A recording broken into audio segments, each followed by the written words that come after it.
Now in English it is on page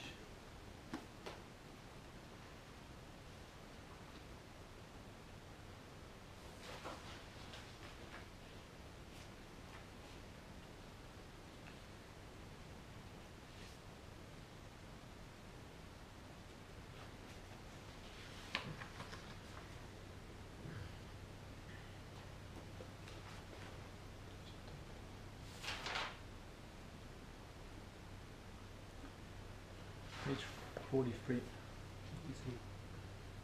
Okay. From the bottom. Certainly. Certainly.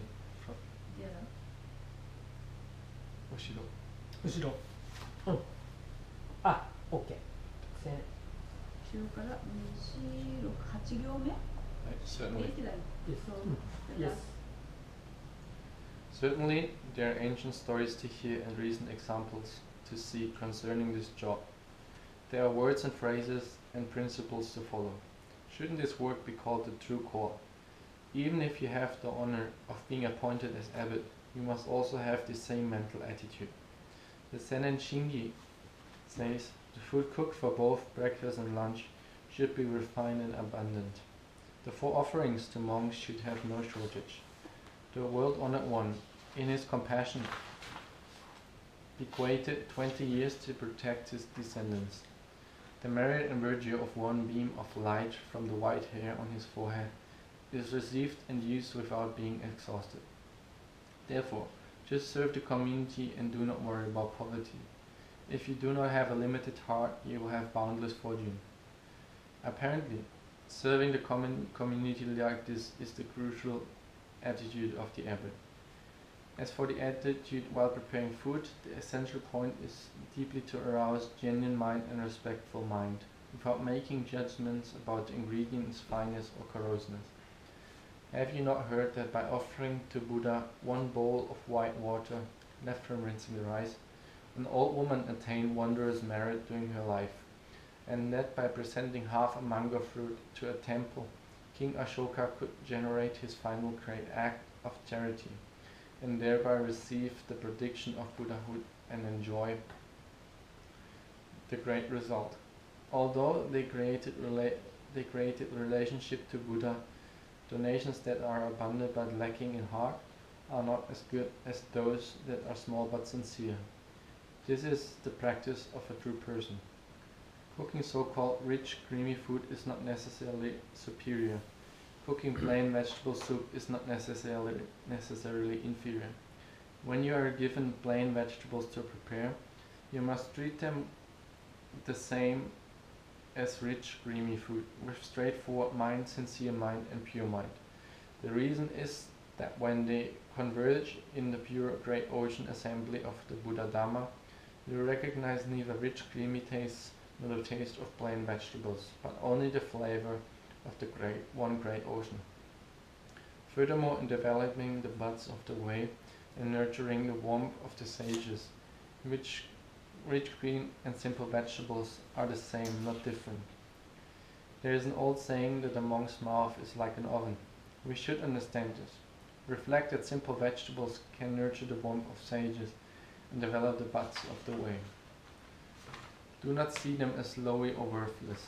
A guided teacher of humans and celestial beings benefits them with plain vegetables. Right. This is my text.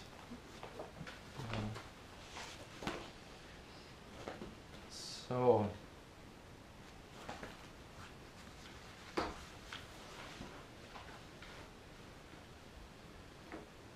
I found 2 or 3 main points Dogen is speaking about in this chapter.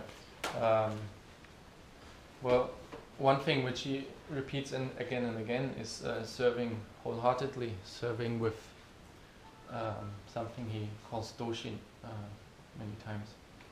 And then he also later on in the text he speaks about how to treat donations or how to make donations as well. So your behavior when you make donations and how you receive them as well. So I took these texts apart. The first is about serving wholeheartedly. The second is about giving donations, and the third is about receiving donations. So I'm going to start with serving wholeheartedly. One sentence I found quite important is that he says, it's a rhetorical question actually. Shouldn't this work be called the true core? So he's asking us.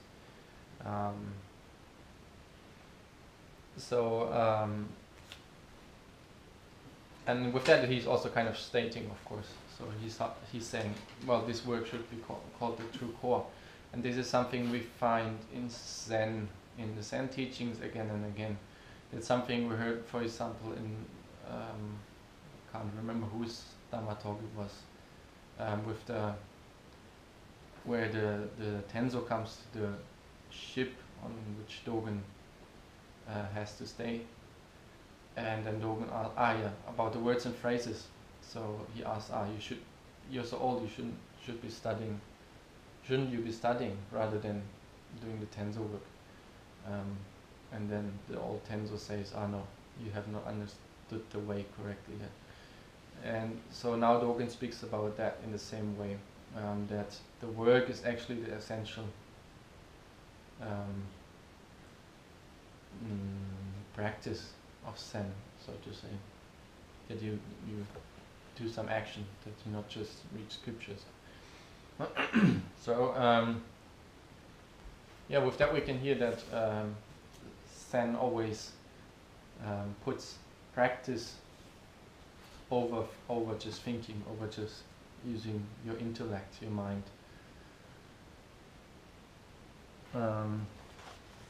Because I think, it has to do with that words and phrases, there's something in your mind. So they're your own ideas, or ideas you borrowed from somewhere. You read a book, you found something to be true, and then you copy this idea into your mind, and then you have these words and phrases there. But so it's easy to speak because of that. Humans, they tend to like talking. Usually we like talking about ourselves, about people, about our kids, about our family, things we have achieved, or things which happen to us where we want someone's recognition or someone's support. And I think one of the reasons why we like to speak, or why we enjoy speaking, talking, chattering, is because it's easy to change reality with words. So we can make ourselves look better, for example. I'm such a good Tenzo. This morning breakfast was so tasty, everyone liked it. And obviously Eko-san and Takahashi were sitting there, they can say if this is true or not, but people who, like Bogdan, who's on Skype right now, people on the internet who haven't eaten this breakfast now, they don't know. So I can make myself look very good. This morning's breakfast was so good. I gave 100%, and this is how it tasted. So and so I feel good. So this is the danger with words and phrases, that we kind of get, we miss the point, we miss the truth, the reality. So I think this is, this is the reason why Zen emphasizes so much on action, on doing, on practice, on finding out for yourself. And I mean, if you look, for example, at science, it's the same. If someone has a theory about something, it's only worth something if it works in practice as well. And if you have a theory and later on you do an experiment and you find out my theory was not right, no one will claim that the theory is of any value at the end. So it's only important if it works in practice as well. So because of that, with practice we can kind of go behind our thinking, our ideas, our own mind, and like that way we're capable to find out something new, something which we cannot read in a book, and so no one can tell us about, but something from somewhere else. So, and this is why Dogen, I think, emphasizes here, well, work should be called the true core, or practice in that sense. And then he says, oh, even the abbot must have this attitude. And that's something also quite interesting. For example, if we look at a company, a big company, then there's usually the workers on the bottom, then there's, I don't know, their bosses, then they have another boss, and so it has this hierarchy, and the bosses on the top, usually they live in, they have very big offices, and a lot of freedom in that sense that they can choose when they work, etc. And they don't really have to do physical work so much.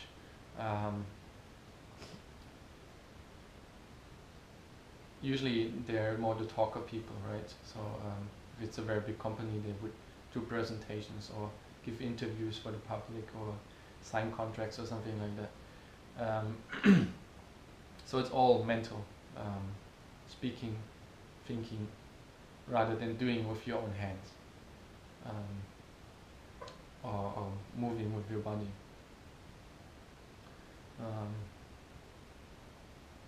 Or also, for example, if you're a millionaire, if you have so much money that you don't have to work, usually in our society it's something everyone in some way looks up to have at least some amount of money, not to have certain freedoms, for example, not to have to work very hard. It starts with the fact that, for example, maybe someone wants to have enough money in order to buy a washing machine or a dishwasher or something like that, so they don't have to do their washings all the time themselves or dishes themselves, but they can let the machine do it, for example. So, but Dogen warns against this as well. He says that even the abbot should have this attitude of to action themselves, practice, work.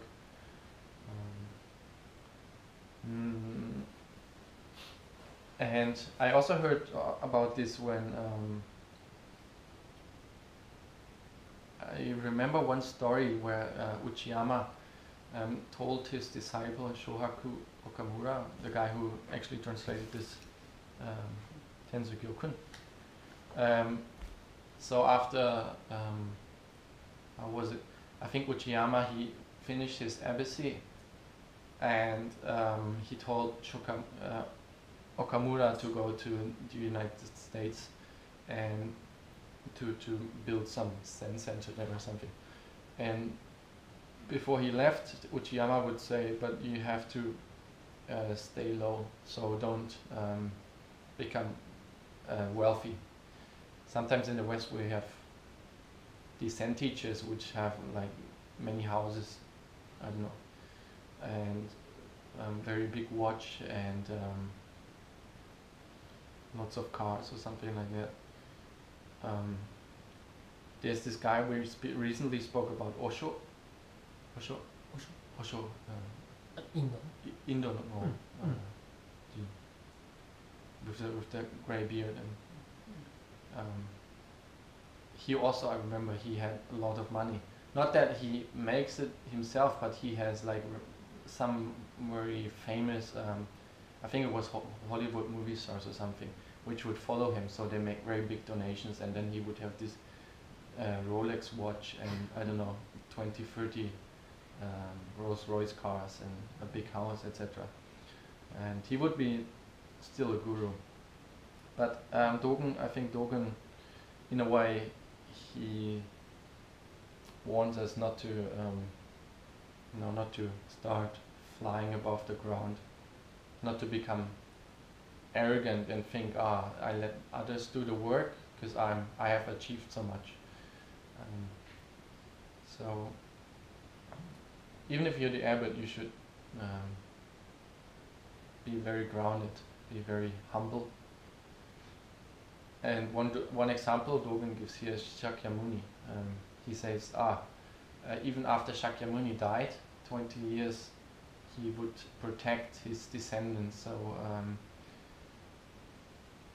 his disciples. So the theory or the story behind it is that I think Shakyamuni, he died when he was 80 years old, and then but he wouldn't leave. How to say, reality? I don't know. He wouldn't leave this realm even 20 years after. So he would live kind of 100 years. He dies at 80, but he would protect his descendants for the next 20 years, and then only after 100 years he would enter nirvana. So this is one of the examples Dogen gives, and he also gives us the method. He says, so you need to work in order to keep your to not develop some special regard, some arrogance for yourself. Just forget about your achievements. And this is something I also noticed, for example, about Dojo-san. When we work outside, usually Dojo-san would be with us. He would do the same work we do. Or now Iko-san becomes the abbot, and she also works with us every day, like the same work we do. So here in Antaiji we kind of also keep this idea Dogen gives here.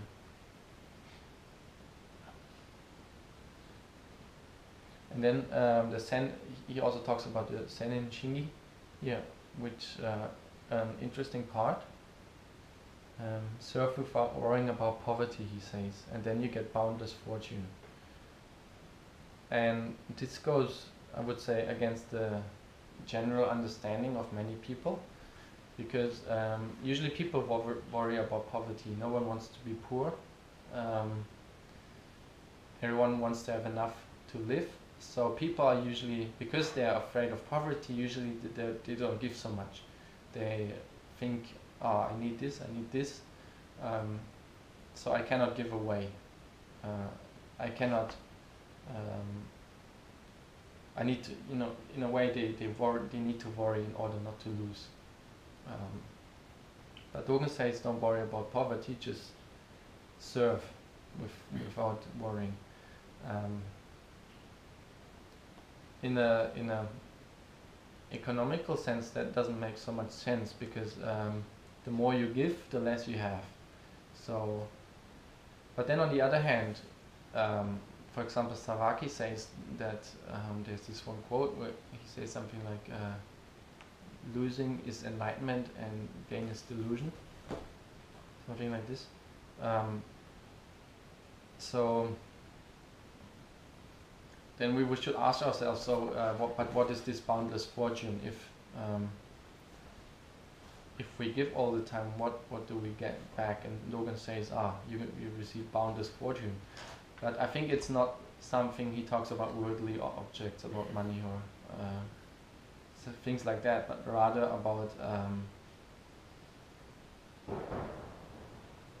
about something else.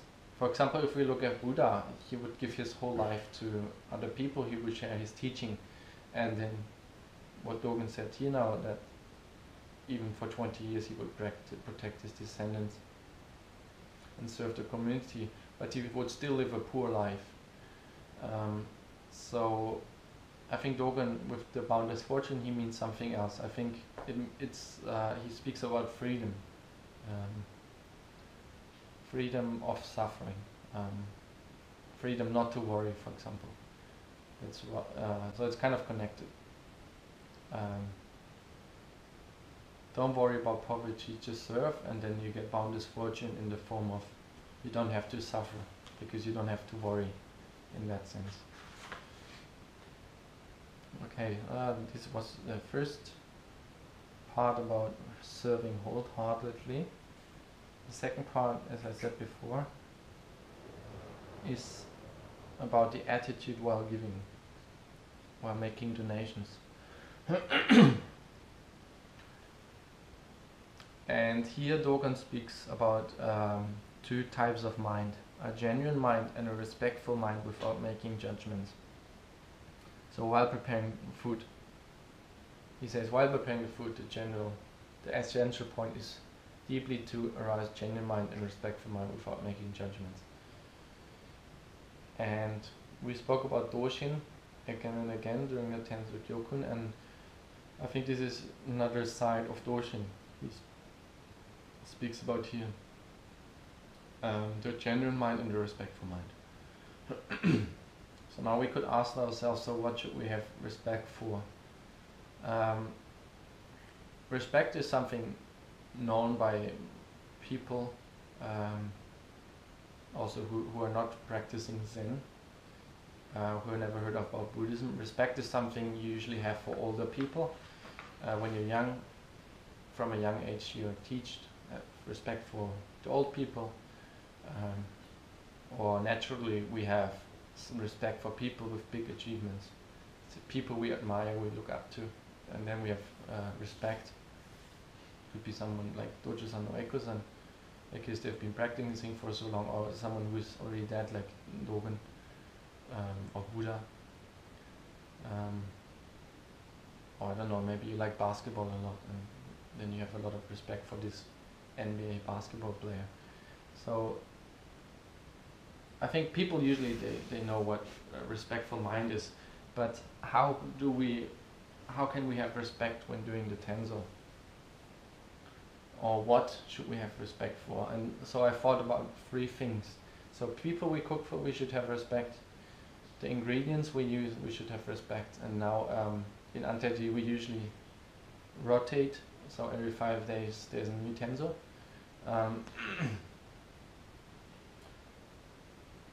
Or people who also use the kitchen.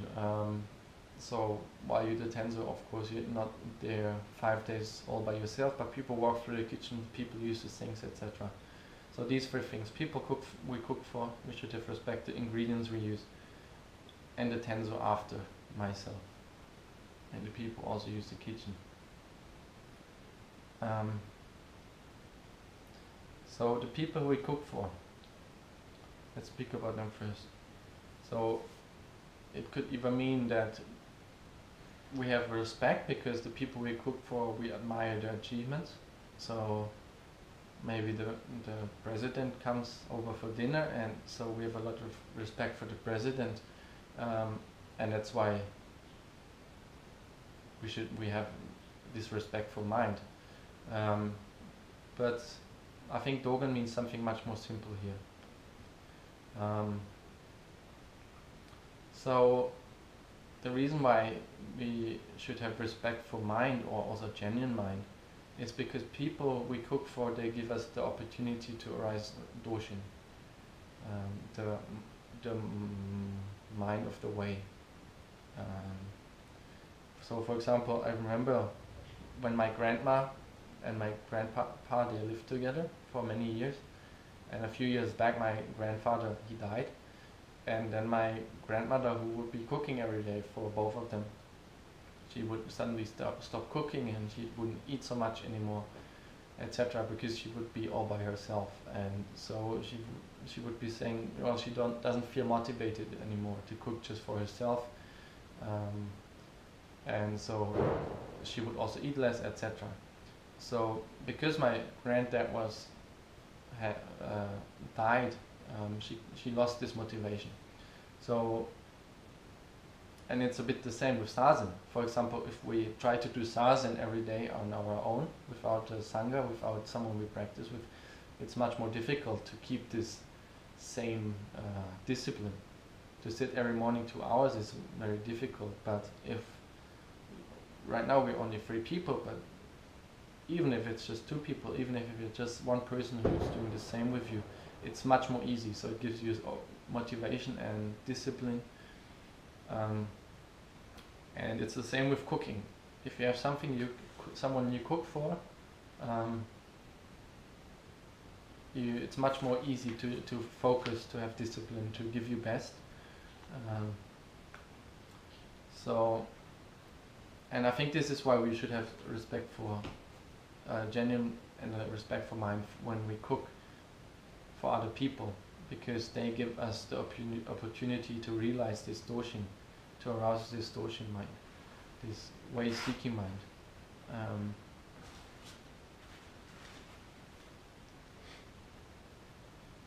Yeah.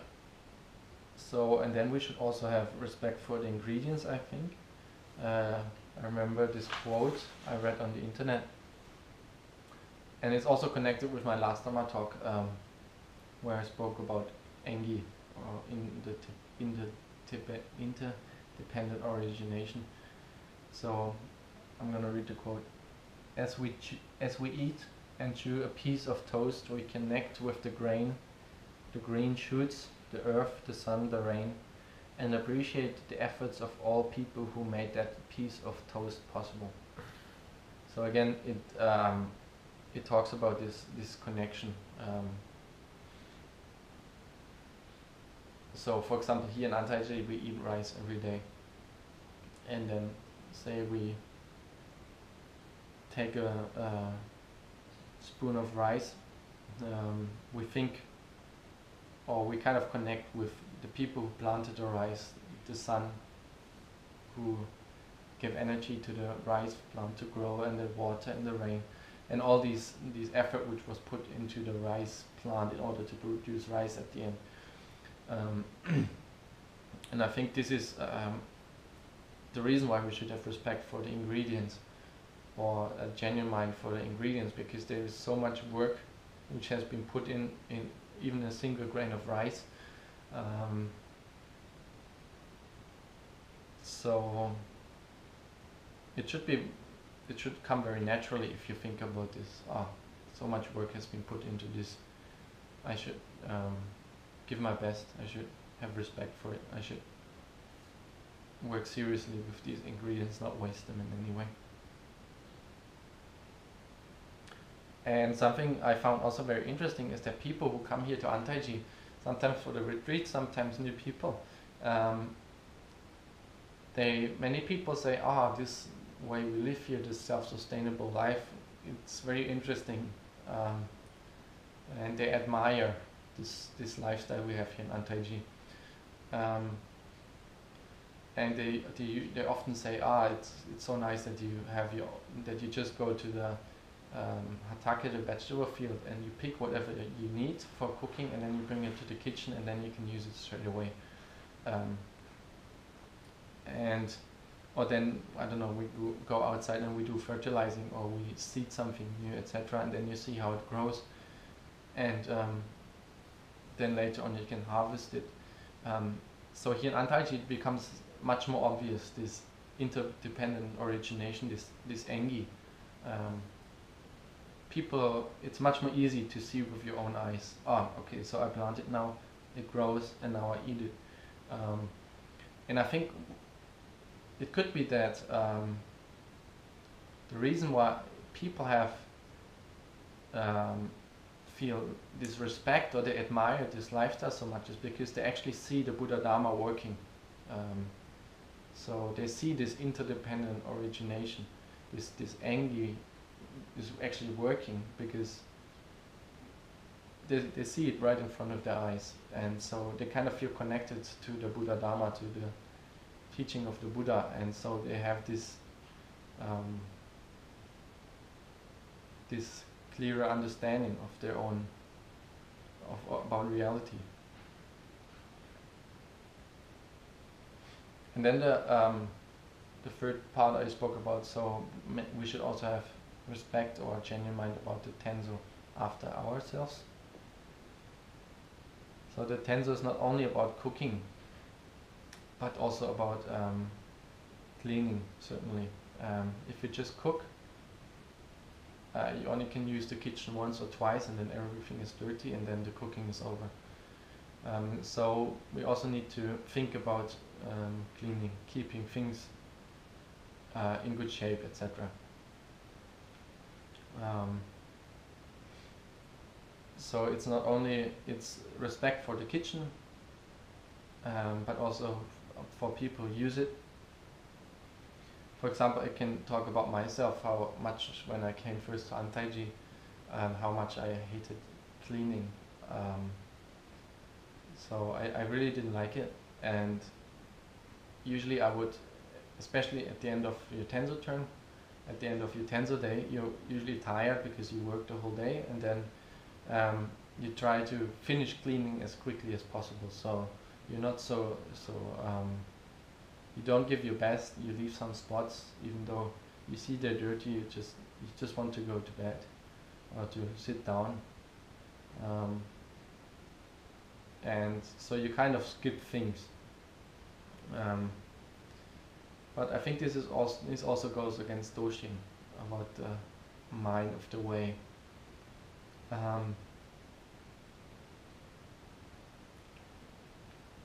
And this is why Dogen says, well, you should have this respectful, this genuine mind, which applies also to how you treat the kitchen itself.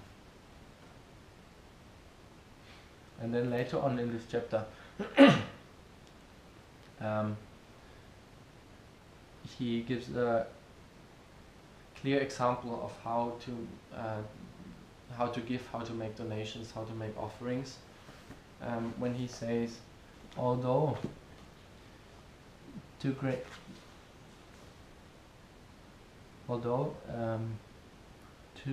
relationship to Buddha, donations that are abundant but lacking in heart are not as good as those that are small but sincere.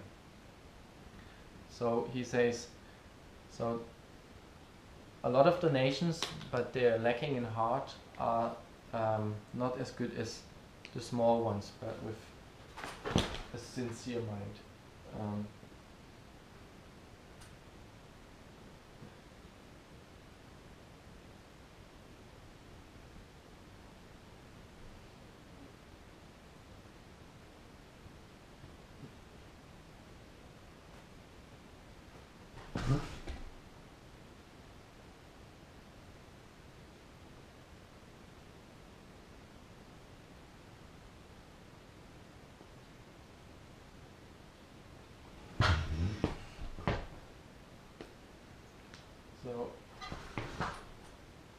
So he gives this comparison.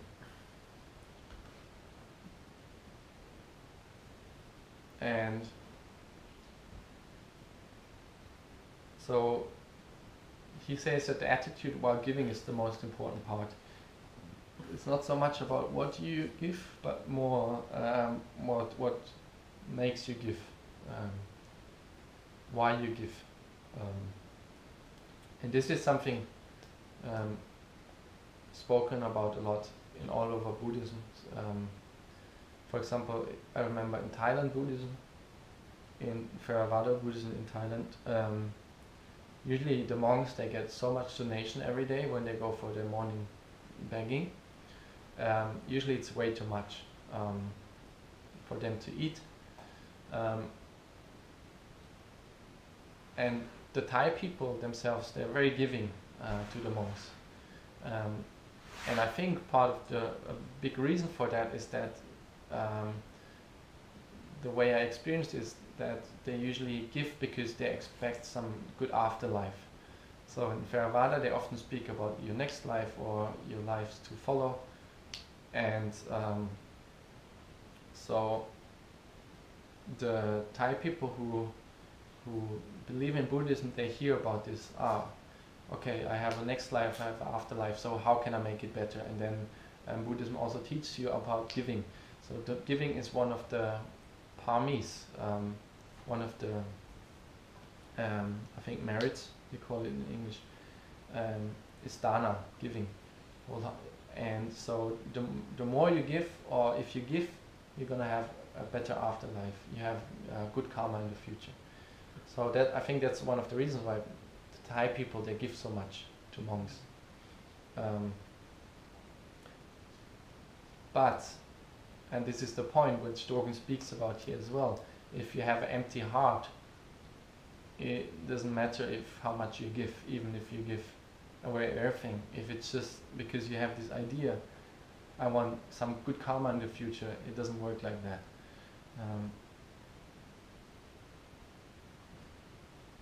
So a good donation is if the good for others is important for you, not the good for yourself, not because you try to gain something. And this is something interesting. So if we have an empty heart, it's usually because we have an idea in our mind. But if we have an empty mind, our action usually comes from the heart. So there's this contrast. It can be either or. So if we have an idea, for example, I give this book to Takahashi, because if I give him this book, maybe I get some good karma in the future. So I have this idea, but nothing in here. It's just up in here, in my mind. But if it's the other way around, I just give because I feel good for giving, and my mind is empty. Then this is what Dogen calls a real donation, a sincere donation, he says. And this is something we train in Zen a lot, to make your mind empty, to let go of your own ideas. In regards of donation, it could be to let go of any idea you have why you give, but rather do it because you feel like it, because you feel good about giving.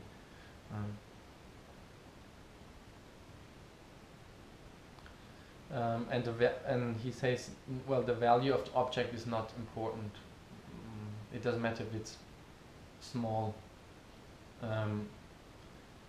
And I guess it has to do again because if we have an idea about the value, for example, this book is, I don't know, maybe 1,000 yen.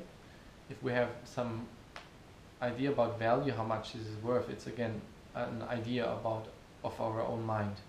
So we use our mind again rather than our heart. If we just give without thinking, just we feel good, it doesn't matter. There's no value to this in that sense. It's not. This book is not worth more than, I don't know, this cap, for example, this hat. So if we give from our heart, the mind goes away and there's no. It's all non-dualistic, so to say.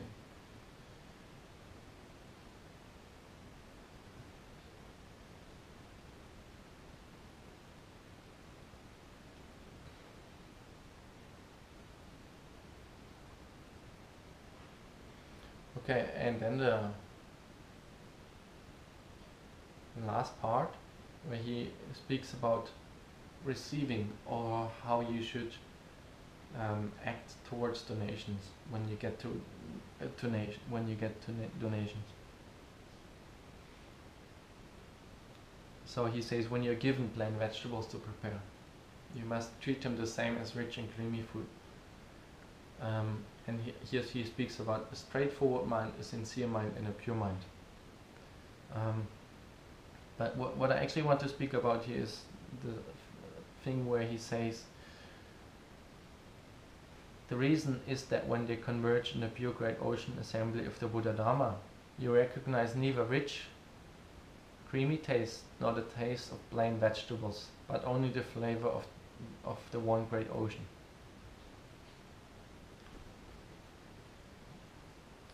So we should treat rich, creamy food as same as plain vegetables. So an antaiji, for example, it could be something we might get as donation. I don't know, some fish, which we usually don't buy. People bring fish maybe as donation, or some rather expensive ingredient, or milk. Sometimes we get milk or yogurt as donation, and usually, or eggs. Even eggs, they are usually, if you're the Tenzo, usually they seem to have more value because we don't have them so much, obviously. They usually only come to us if someone donates them to Antaiji. So this could be, for example, the rich creamy food he talks about here. And then the plain vegetables is maybe something we have so much of. The pumpkin right now, we have so much pumpkin still. or maybe cucumbers in summer, or nazubi, the eggplants. And the reason why he says we should treat them the same is I find very interesting. He says that in the Pure Great Ocean Assembly of Buddha, you cannot distinguish, you cannot recognize rich and creamy taste, nor taste of plain vegetables. But they're all the flavor of the One Great Ocean, and this is something which sounds a bit dismotivating to practice Buddhism if you think about it in the wrong way, I would say. So if you practice Buddhism, does it mean that everything tastes the same at the end? Whatever you eat, like as if you've lost your sense of taste, does everything taste the same at the end? But I don't think so. I don't think so. I think he talks here about the quality of the food doesn't matter to you anymore at the end. And the reason why he says, or the where it comes from that he says that everything tastes like the One Great Ocean, I think it's a quality of the mind. I heard about it a while ago. In English it's equanimity.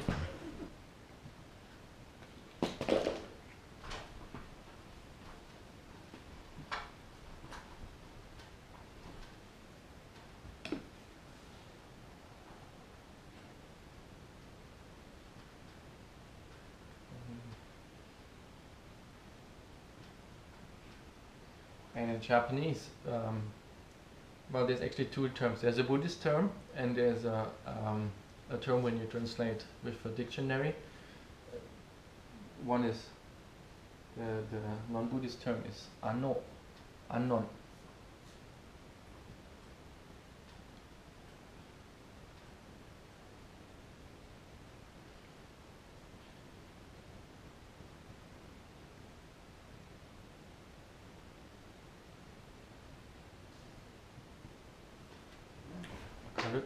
なんていうの？Anon. あんの Anon. あんのわかんない？どういう意味だろう？ちょっと待ってね。多分私が意味わかんないだけだと思う。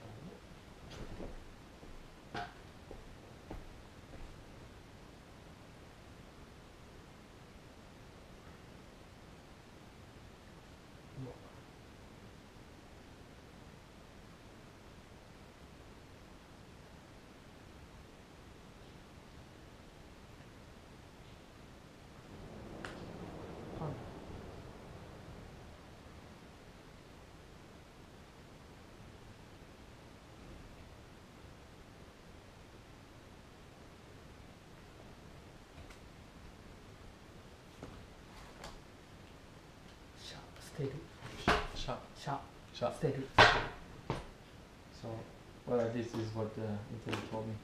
I think this is the Buddhist term for equanimity, and this is maybe not so Buddhist. And the interesting part is that sha actually means to give up, or to give away.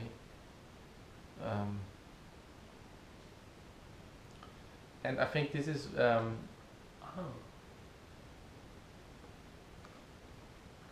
ano. あんの Ano. あんの Ano. あんの Ano.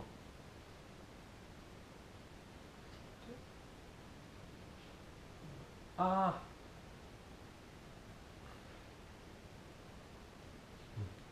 So, I think this is, well, this is the quality you need, or this is the quality of mind you need in order to have this flavor of the One Great Ocean. It's about keeping a balanced mind. For example, it could be about not getting angry when something happens to you, but also not to get super excited when something good happens to you. Just to keep the balance of mind, to stay calm. So So, and to stay settled with whatever happens in your life, to be grounded. And in terms of taste, this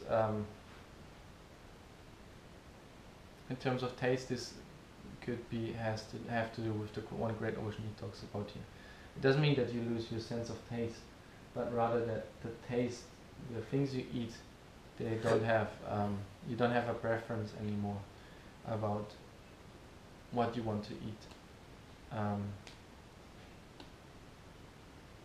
So, for example, it could be like a scale. People usually have maybe a scale in their mind from 1,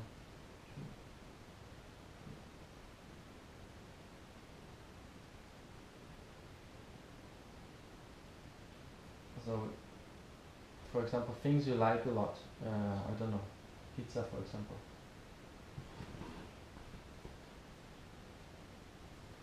Pizza you like a lot. So this is your preference. And then things you don't like a lot. For example, for me it would be, what do you call it in English? In Japanese it's hormone. So organs.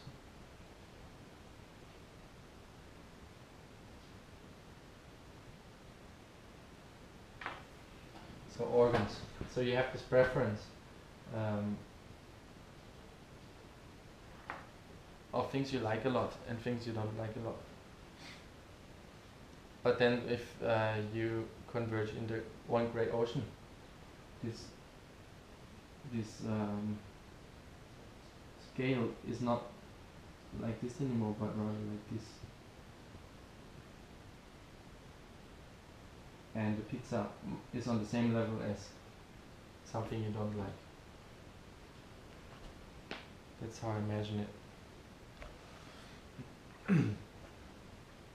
So it basically means that you don't have a personal preference anymore. Because this personal preference, again, at the end is something which has only to do with myself, with Myogen in that sense. There's things I like and things I don't like. But if one enters in the one great ocean of the Buddha Dharma, this sense of Myogen is gone, so the personal preference is gone. So everything tastes like the one great Buddha Dharma, the one great ocean of the Buddha Dharma. And then the last part I want to talk about is that he says that a monk's mouth is like an oven. And he says further on that reflect that simple vegetables can nurture the warmth of sages and envelop the butts of the way. So what is the meaning of that? If you think about the oven, then into an oven you can put whatever you want. The oven doesn't care if it's very tasty or not so tasty food. The oven will just bake it, no matter what you put in there. No regards for flavor or the appearance. And a monk's mouth should be the same, Dung says. And that's something we also actually do here in Antaiji. So one of the first things you are told here is that you always have to finish what is in your bowl. So we finish everything, and then after we're done eating, we usually clean with the pickles and hot water our bowl, so it's like the dishes are already washed. And so we never leave anything left. And this also has to do with this letting go of your personal preference. Even if you didn't like what the Tenzo cook, you're just gonna eat it. Or he speaks about the oven here, like your mouth should be like an oven when you're a monk. It has the same meaning, just put inside whatever was given to you, without caring if you like it or not, if it tastes good or not.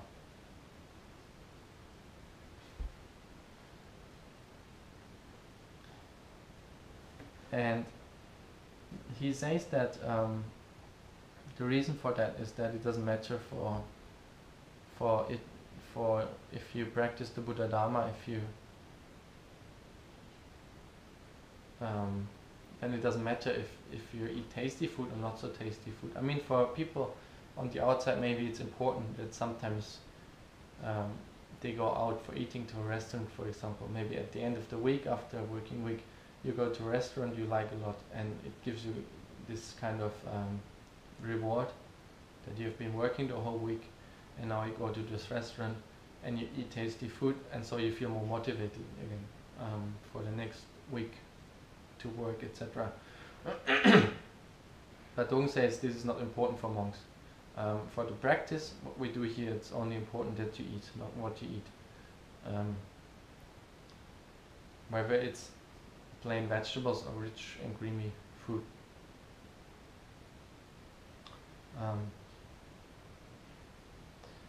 And yeah, I remember this saying, or I heard this when I was a child, sometimes that, well, in your stomach everything gets mixed anyway, so you eat,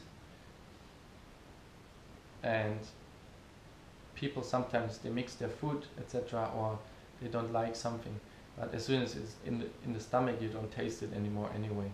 So only your mind makes this difference between, oh, this tastes so good, or this doesn't taste so good, but as soon as you swallow you forget about how the taste was. And so for the body it doesn't actually matter so much if it was tasty or not, or if it was something like plain vegetables or something like rich creamy taste. The body just takes it.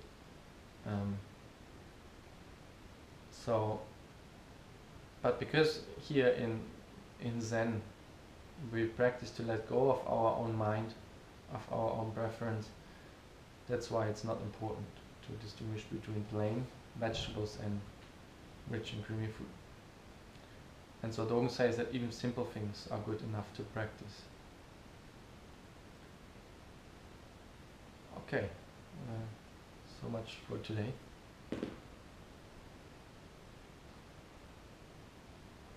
Are there any questions?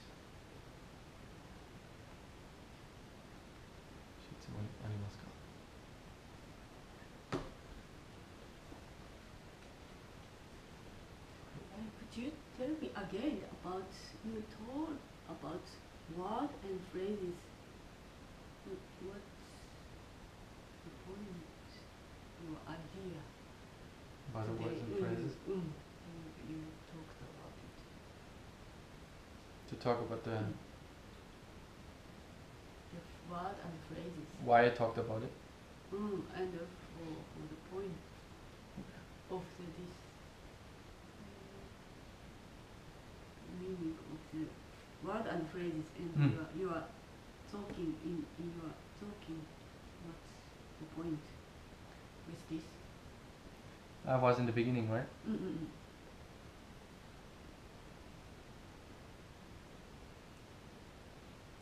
Yeah, I think the about the words and phrases, remembering the story of the Tenzo who comes to the road, and then Dogen asks him, well, so why don't you study? Why don't you read scriptures? You're so old. And then he says, you have not understood the way. The practice of the way is to forget about yourself, to actually to do action, to practice with your body rather than with your mind.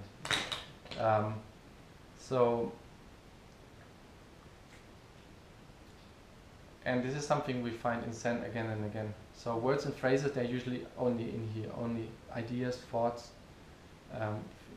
something we enjoy, something, or even if we don't enjoy things, thinking about things, they never tell us if they're really true or not.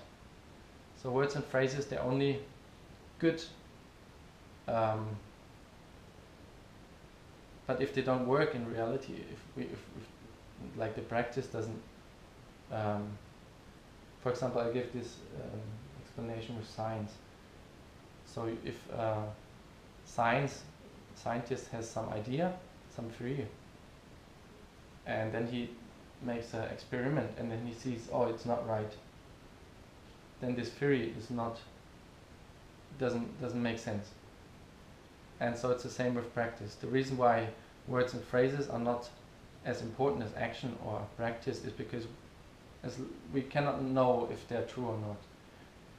We need to find out with our own body, with our own action.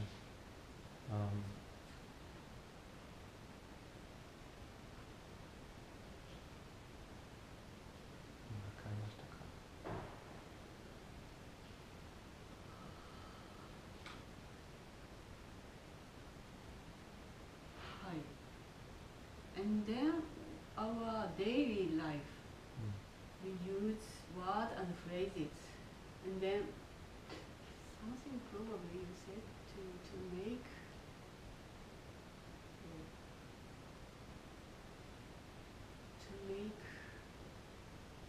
the kind of reality the word and phrases connect of the thought, and then thought to make reality, or I don't know, it's not a reality, kind of delusion or illusion or something. I thought that I was not sure that your idea, but I a little bit want so yeah, to know.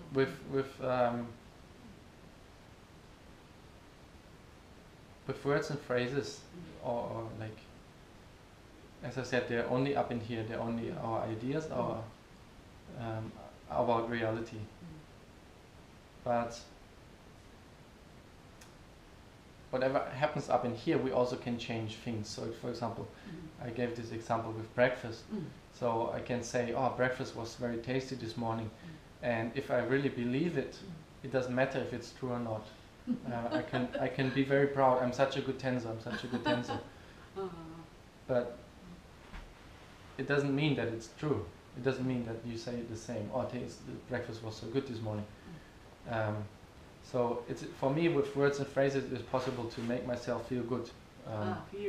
Feel good. Or, for example, I tell Bogdan now. Bogdan is listening and say, "Oh, the breakfast was so tasty. It's so bad that you were not here." And then he says, "Ah, wow, you're such a good Tenzo." And so, in a way, I can change reality with my own ideas, with words and phrases. But it doesn't mean that they are true. So it's why I think Dogen says that that work, that practice is more important than just speaking. Because speaking, we can speak about anything, and if it's not true, where's the point? You know. So we need to do it.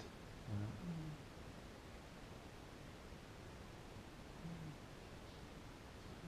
That's true. The other hand, I think the word sometimes in Japanese says kotodama. Kotodama is the word has a kind of spirit, or the, I don't know, something good atmosphere. We can make good or bad atmosphere. I read the before many years ago.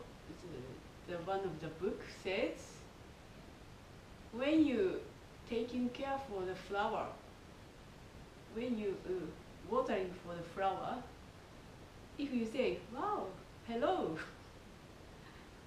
how are you?" or something, you talk with this the flower, and then, "Oh, you are very beautiful. Oh, very good growing." And if you put this flower, or if it's the water, there is a changing the inside. And if you say, "Why you are here? You are bad." For example, if it's you talk with for the water, the water, then like something bad word, bad feeling word. If you say for the water, the waters なんだなんていうの結晶結晶はなんていうすいませんね。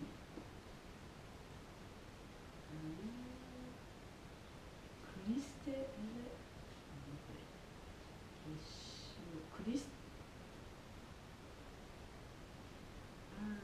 クリステリゼーションクリスタリレイズこれ nobody so much so that's the become very strange shape that I read on the book so connect of the something the world but we can make something from the world or phrases somehow. Yeah, it definitely with the things we say we can change reality in some way. For example, if I shout later on at Takahashi, for example, he probably gonna feel bad, even if it doesn't has. It's maybe not true why I shout, but you know he doesn't feel good.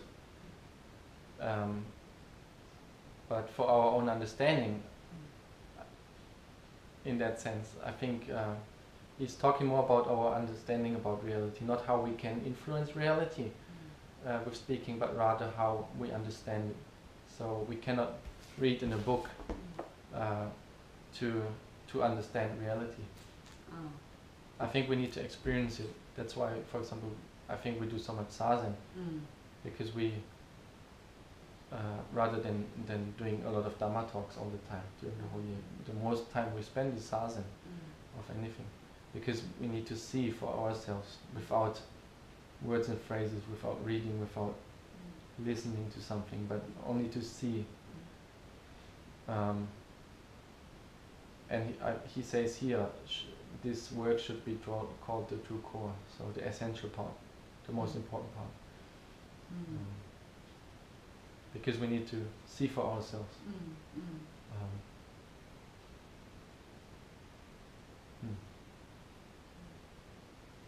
Another point about word and phrases, I noticed something.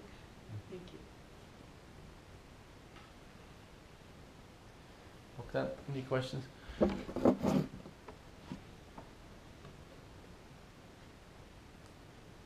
Yes. So, what do you mean by letting go of preferences? Does it mean that there is no preferences at all, or you just behave like you have no of them?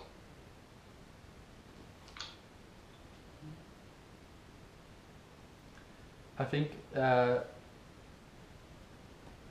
it's not so much about. Can you repeat your question? Does letting go of preference mean feel no preferences at all, or rather behave like you have none of them left? It's more about like what others can see or what you can feel. I think letting go of preferences has only to do with yourself. Well, in a way, I mean. So the way I understand your question is, does it mean that letting go of preferences is that you actually they don't exist inside of you anymore? Or letting go of preferences is so others couldn't tell that you have any preference. I think it's different stages at the end, you know. There is this saying which something like to fake it until you make it. So pretend that you're good at something until you're really good at something. I think it's part of the way at the end, you know. At first maybe people on the outside, now you start being the Tenzo, and then you taught to forget about your own preference. And so you try, to rather than cook what you would like to cook, but to see the ingredients we have, or this needs to be used, this needs to be used. So in a way, you have this idea, I need to let go of my own preference, even though it might be inside you still have it, but you kind of, you know, you're not acting on these own preferences. So this is like the beginner step, so to say. And then later on, along the way, maybe you completely forget about this own preference. You know, you're so in tune with to see what needs to be used, how can I make best use of the things we have right now, that you completely forget it actually exists inside. You know, maybe you don't even feel it anymore. About it became so natural to you. This faking in this sense. You know, this. Well, I wouldn't call it faking. This may be a bad word, but this teaching you became so good in this teaching that you completely forget that there's something like my own preference. You know, you're just doing. Just